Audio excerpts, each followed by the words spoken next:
nuevo nacimiento. Cuando decimos es necesario nacer de nuevo, Jesús le dijo a Nicodemo, un religioso, una persona que enseñaba la ley del Antiguo Testamento, le dijo, te es necesario nacer de nuevo.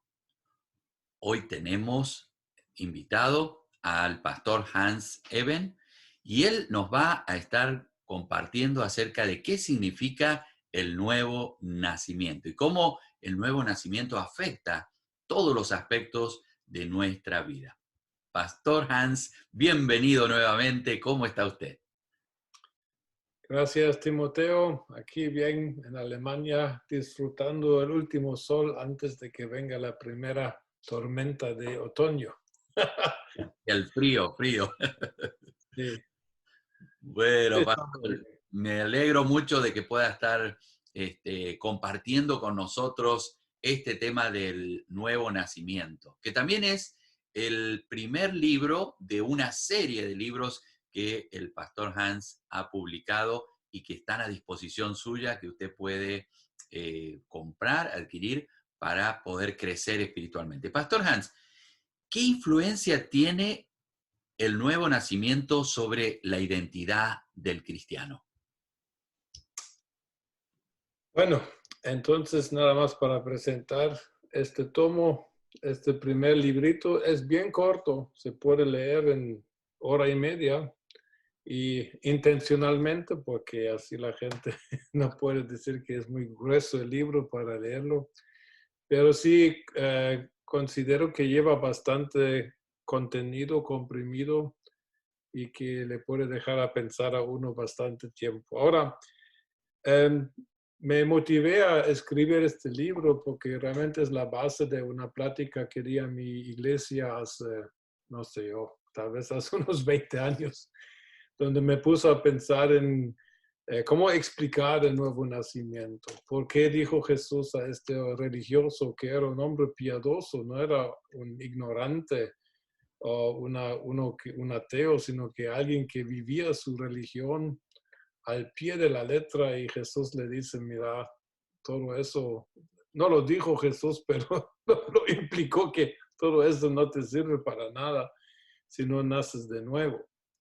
Entonces yo estudiando el tema, encontré unos puntos que creo que son muy válidos y muy importantes de tomar en cuenta. En primer lugar, cuando hablamos de religiones y también cuando hablamos del cristianismo, la mayoría de iglesias y cristianos hablan del problema del ser humano como un problema de comportamiento, Mm. porque hablamos de los pecadores que hacen lo malo y los cristianos dicen que yo era pecador, antes hacía lo malo, y hay un enfoque y un énfasis grande sobre lo que uno hacía o lo que uno ahora en Cristo ya no hace o hace lo contrario.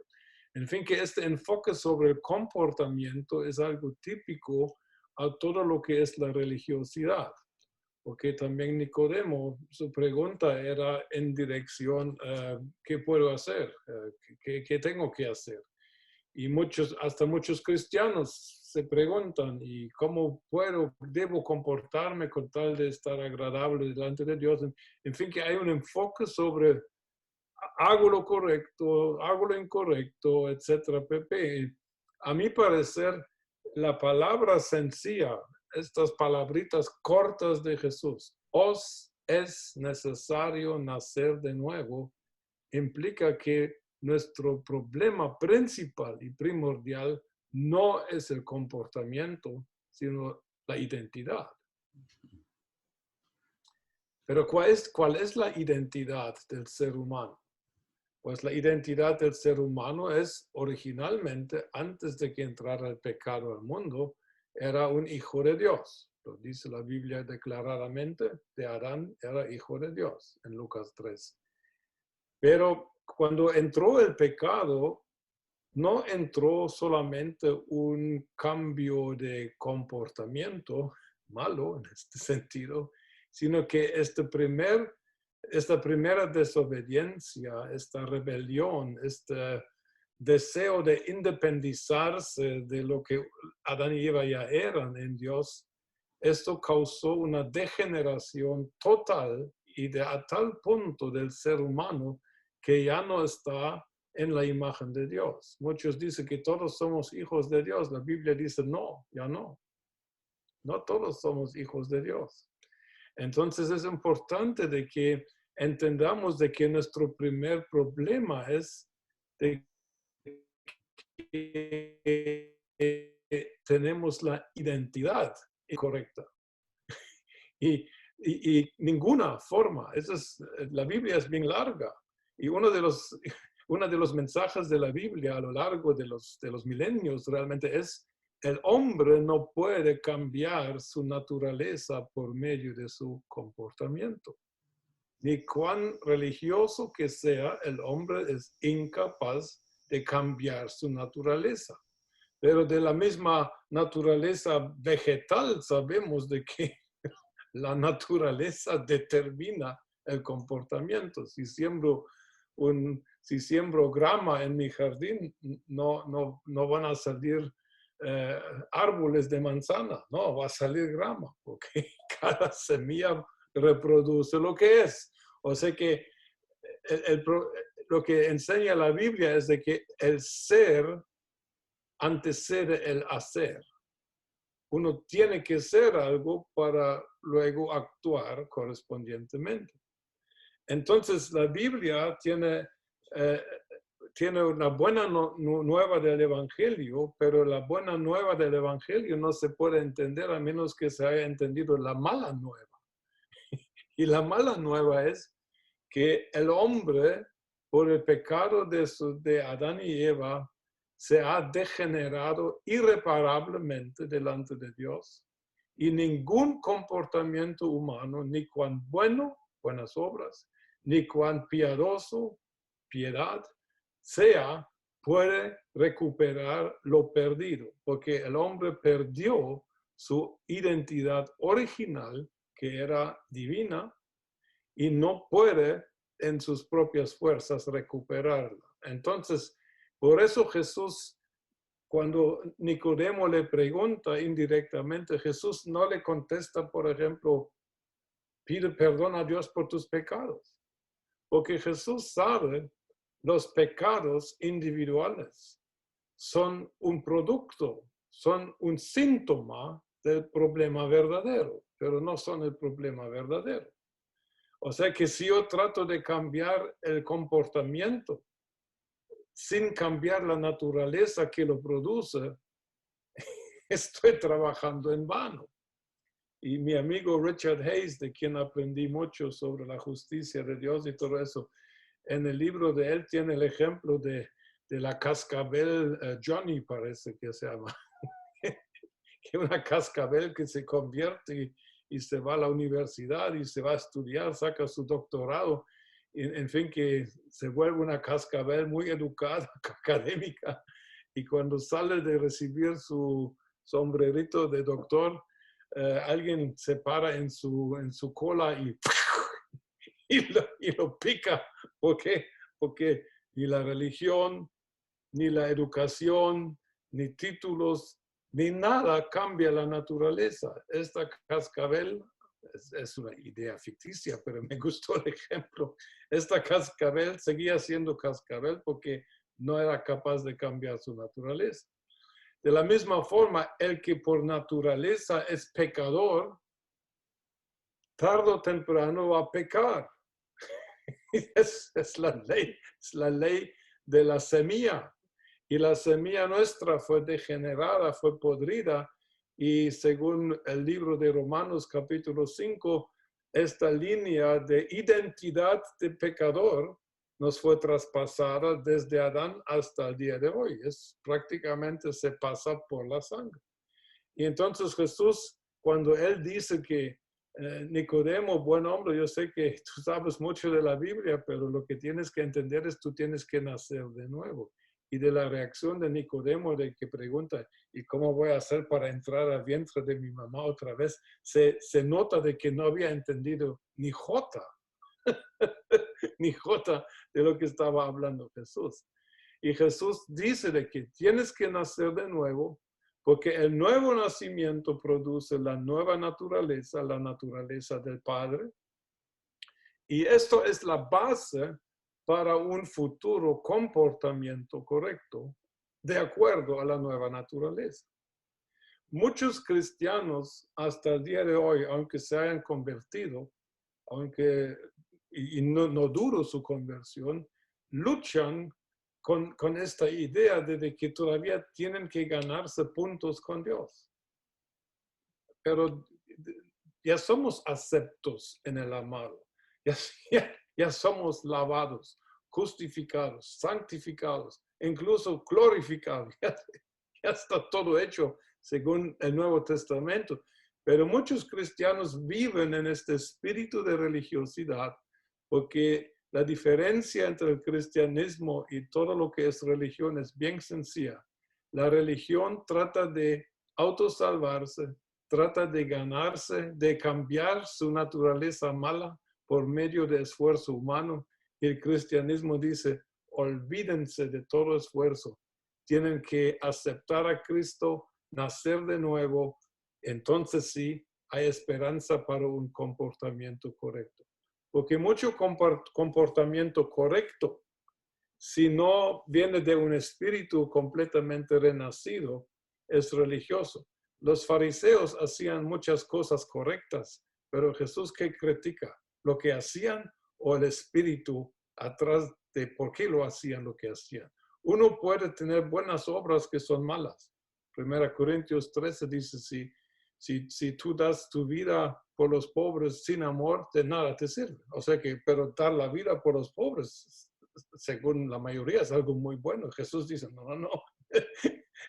Depende de la motivación del corazón que lo haces. Entonces, el nuevo nacimiento tiene que ver de que yo tengo que reconocer, yo estoy separado de Dios, no solamente por los pecados individuales que haya cometido, sino por mi ser pecador, por mi identidad de pecador. Y por eso estoy separado de Dios. Y esta separación solo Dios la pudo superar por el sacrificio de Cristo. Él dice que si tú crees en mí, tú puedes nacer de nuevo y puedes nacer a tener una nueva naturaleza, la naturaleza del Padre, de la cual la Biblia habla en muchas partes, de que ahora que si hemos nacido de Dios, dice 1 Juan 3:9, que la simiente de Dios permanece dentro de nosotros y ya no vamos a pecar. ¿Por qué? La simiente usa la palabra griega esperma. En cierta manera, Juan lo que dice es que si habéis nacido de Dios, la ADN de Dios, en cierta manera, es parte de vuestro nuevo ser. Y como habéis nacido de nuevo, lógicamente su comportamiento va a ser diferente, de acuerdo a lo que Dios quiere. Entonces, la identidad es un tema grande.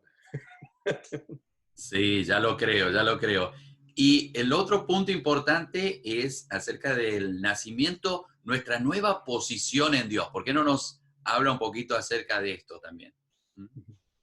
Pues en mi librito lo que yo menciono 5 puntos que cambiaron después de aceptar a Cristo realmente. Primero, recibimos la naturaleza del Padre, de eso ya hablamos, identidad.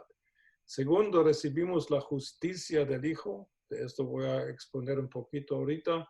Tercero, recibimos el Espíritu Santo con todo su ministerio, su fruto, sus dones y todo. Recibimos la membresía en una nueva familia, la iglesia, y recibimos una nueva visión en la vida, que es vivir para el reino de Dios. Y todo eso cambia, son hechos por Dios y nosotros podemos entrar a eso. Ahora nuestra nueva posición delante de Dios es la posición del justo. Y cualquiera que haya leído la Biblia, aunque superficialmente, leyendo, por ejemplo, Salmos y Proverbios, se ha dado cuenta de que se menciona mucho los justos. Los justos heredarán la tierra, los justos aquí, los justos allá. Habla mucho de los justos. La justicia, en su significado más alto teológicamente hablando, no es en primer lugar una condición, sino una posición. es realmente parte de una identidad.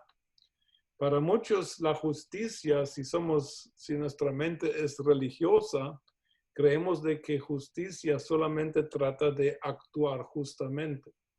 Pero la Biblia habla de justicia como una posición y una identidad que tenemos en Cristo. Por ejemplo, 2 Corintios 5:21 menciona de que nosotros somos la justicia de Dios en Cristo Jesús. Somos. O sea que es una pregunta de ser. La justicia como posición, como identidad, es bien clara en el Nuevo Testamento, porque, por ejemplo, en Romanos 5:19 dice que hemos sido constituidos justos. Y todos sabemos de que nunca fuimos constituidos justos por nuestros propios esfuerzos, sino por aceptar a Cristo. O sea que Jesucristo nos otorga su justicia que Él mismo ganó. Lo voy a explicar en un minuto. Y nosotros por fe recibimos este don de justicia, como lo describe Romanos 5:17, y recibimos la justicia no como un pago por buen comportamiento, sino recibimos esta justicia por creer en Jesús como Señor y Salvador en nuestra vida. Ahora, hablando de justicia en toda la Biblia, justicia está bien definida. Bajo la ley de Moisés, justicia se define con cumplir toda la ley de Moisés toda la vida. Deuteronomio 6:24 al 25 dice, si tú cumples toda esa ley, o sea que cumples al 100% toda la ley, esto es tu justicia en la ley.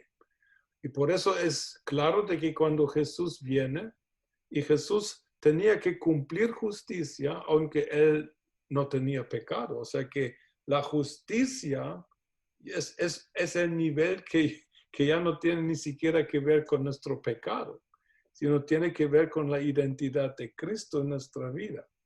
Porque nuestro pecado ya fue, de esto ya tratamos. De eso trata mi tercer libro también en más detalle. Somos lavados. Pero ahora necesitamos ser vestidos. Y este vestido es, según Salmo 132:9, es la justicia. Los sacerdotes se vistirán de justicia. Isaías 61:10 habla del manto de justicia.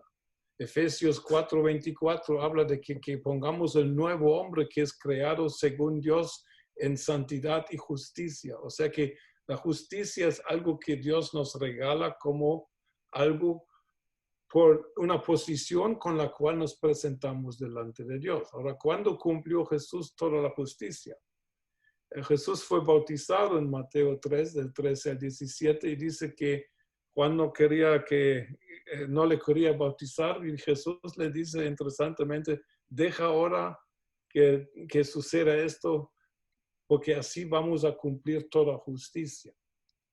Pero Jesús, ¿en qué sentido que tenía que cumplir toda justicia? Pues Jesús tenía que vivir bajo la ley y cumplir toda la ley. O sea que Jesús fue el único ser humano que cumplió la ley al pie de la letra. Nunca hizo nada que entró, nunca se hizo culpable de nada.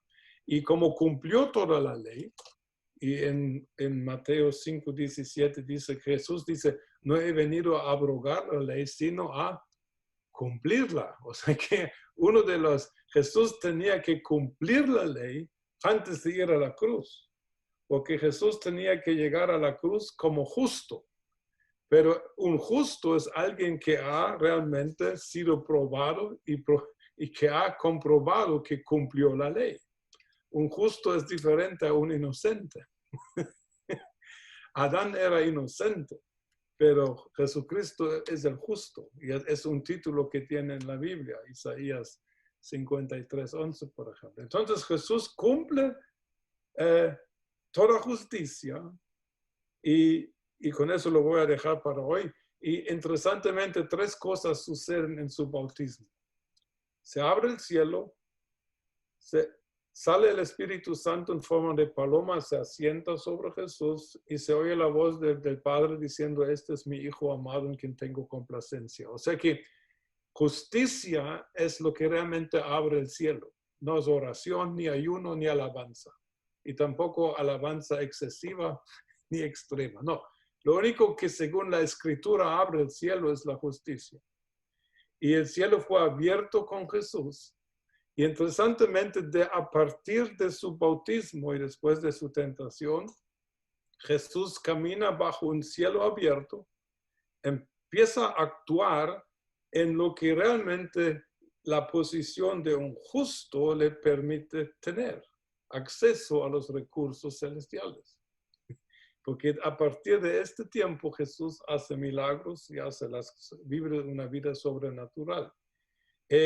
O sea que el cielo está abierto desde el bautismo de Jesús, nunca se ha cerrado. Y el que quiera volver a abrirlo porque supuestamente se cerró no ha leído la Biblia. Porque el cielo sigue abierto en Hechos capítulo 7 al final del martirio de Esteban. Dice que alzó los ojos y vio el cielo abierto y Jesús a la par del Padre. O sea que el cielo nunca se volvió a cerrar espiritualmente. Pero si nosotros creemos que está cerrado, entonces empezamos a trabajar ni como burros, como diríamos en Guatemala, para abrir algo que de parte de Dios ya está abierto. Pero ese es otro tema. En fin, que cada cristiano necesita entender de que por la justicia que Dios me regaló por mi fe en Jesús, yo estoy bajo un cielo abierto. Segundo, por eso yo tengo el Espíritu Santo en mi vida y se va a quedar en mi vida. Dice que se quedó y permaneció sobre Jesús. Y tercero, se oyó la voz del Padre diciendo, tú eres mi Hijo en quien tengo complacencia. Jesús no había hecho ni un milagro, no había predicado ni un sermón, no había hecho nada fuera de vivir una vida normal. ¿Y qué le dice el Padre? Tengo complacencia de ti. Y eso es lo que todo cristiano tiene que oír antes de meterse a supuestamente trabajar para Dios. Que ya yo soy agradable delante de Dios antes de que haga cualquier cosa. ¿Por qué? Porque Dios me ama por mi identidad, porque Dios me ama por mi nuevo nacimiento, Dios me ama por mi nueva posición de justo que ahora en Cristo tengo. Así que la posición ha cambiado fundamentalmente. Amén. Pastor, vamos a hacer una pequeña pausa y luego hay dos preguntas más que nos quedan para compartir este tema tan interesante. Vamos a hacer esta pausa y luego continuamos entonces con este tema tan importante que es el nuevo nacimiento. Amén. Amén.